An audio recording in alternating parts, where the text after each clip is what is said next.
révolution électrique par la conscience. Est-ce possible? Attends avant de décrocher. Hein.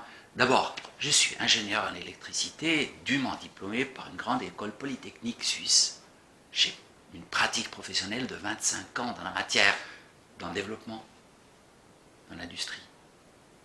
Et je ne vais pas raconter des bêtises sur les ondes électromagnétiques. Mais pourquoi je m'intéresse à ce sujet? Parce que parallèlement, je suis aussi électrosensible. Je suis bioénergéticien et géologue, et aujourd'hui expert dans ces domaines, et surtout chercheur, infatigable, pour essayer de comprendre la relation entre les mondes subtils et la matière. Il y a 30 ans, je me suis retrouvé devant les grands écrans. Pas des petits machins aujourd'hui comme à cristaux liquides, des petits machins plats à faible rayonnement. Non, c'était des grands engins à tube cathodique. Même si on disait que ces machins n'étaient pas nocifs, eh bien, il était quand même pour moi. Parce que le soir, j'avais le crâne comme ça, prêt à exploser. Je ne supportais plus mon travail. Et c'est là que je me suis commencé à m'intéresser à des astuces pour essayer de compenser ces trucs. J'ai trouvé des gens qui travaillaient avec des symboles dessus. Et puis, moi, je me suis intéressé au monde des géométries sacrées. Et j'ai bricolé, j'ai fait des petits essais, plein de petits essais. J'ai vu, par exemple, que je pouvais mettre des petits trisquels faits en céramique. Pour les mettre dessus. Les trisquels, ça nous vient de la tradition celtique. C'est utilisé aussi dans l'art roman, ces formes-là qu'on trouve parfois sur les chapiteaux. Eh bien, imprimé sur une feuille de papier, 10 x 10 cm, posé de chaque côté sur mon écran cathodique, eh bien, ça allait beaucoup mieux. Mais comment concilier ça? D'un côté, dans la matière, et de l'autre côté, électrosensible.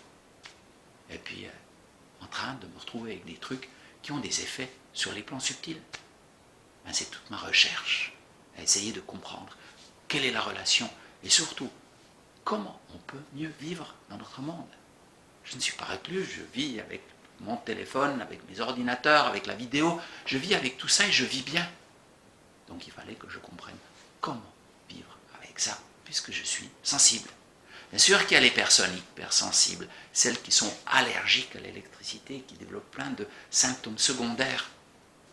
Et eux, c'est beaucoup plus difficile de les aider. Ils doivent quelque part se protéger du rayonnement. Ils vont dans les zones blanches, hors de tout, pour réussir à respirer un peu.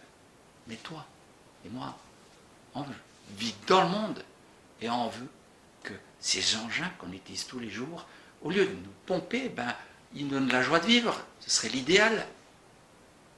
Autrefois, tu avais une plume, tu écrivais avec la plume, puis chaque fois que tu prenais ta plume, tu te sentais mieux. Aujourd'hui, il faudrait pouvoir faire la même chose. Prendre ton téléphone portable et dire, tiens, là, je vais aller faire ça, et puis te sentir mieux. C'est ça que je vise. Alors, comment faire ça? Bien sûr, tu peux acheter une pastille correctrice pour 50 €, puis la coller sur ton téléphone portable, puis te dire, ben voilà, ils ont fait tous les tests cliniques et tout, ça monte, ça fonctionne. Tout le monde peut faire ça, mais avec la conscience. Parce qu'il n'y a pas seulement le téléphone portable, il n'y a pas seulement ton Wi-Fi, il y a aussi toutes les ampoules économiques, il y en a partout, des petits chargeurs et tout. Comment tu vas réduire la nuisance de tous ces petits engins qui sont censés nous faciliter la vie, mais qui en fin de compte nous pompent, nous polluent notre environnement. Et puis au lieu d'être zen et d'avoir de l'énergie pour, quelque part, pour ce que nous avons vraiment envie de faire, eh bien nous sommes pompés, nous sommes stressés.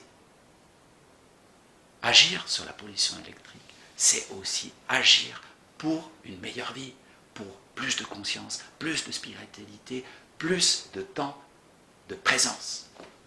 Et voilà pourquoi j'ai préparé un atelier à distance dans le cadre des activités de l'Académie de la Nouvelle Vie. C'est pour te transmettre des outils efficaces pour que tu puisses participer à ton bien-être d'une manière consciente. À très bientôt.